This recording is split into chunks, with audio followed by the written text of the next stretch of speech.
Voici le premier voilier cargo développé par la société Toth, spécialisée dans le transport maritime. Il est encore en phase d'achèvement à Concarneau.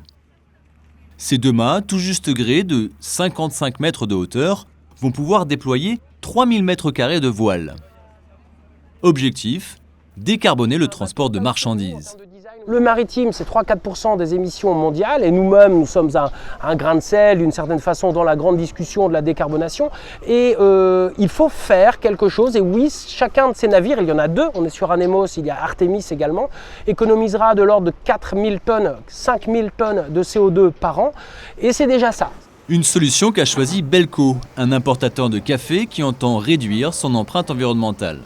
On est une société qui les soutient dans leurs projets et qui les soutient en ayant signé un contrat commercial ambitieux. Dès 2024, 1900 tonnes de café devraient être transportées dans ces cales en provenance de Colombie et du Brésil vers Le Havre, en émettant 90% de CO2 en moins qu'un porte-conteneur classique, tout en étant plus rapide. Les gros porte-conteneurs sont tellement gros justement qu'ils vont chercher des conteneurs dans plusieurs ports au moment de l'autre côté de l'Atlantique. Et ensuite, quand ils traversent l'Atlantique, ils vont déposer d'abord des conteneurs à Anvers, puis à Rotterdam, puis enfin ils arrivent au Havre. Donc quand on totalise l'ensemble de ces trajets, on arrive à peu près à 40 jours d'attente de notre conteneur entre le port de départ et le port d'arrivée. Alors que là, en transport à la voile, le bateau est certes plus lent, mais comme il est chargé à 100% de café ou de cacao Belco, lorsqu'il fait sa transatlantique, il va directement au port du Havre et on gagne du coup à peu près 50% du temps. Plus rapide, plus propre, mais aussi plus cher.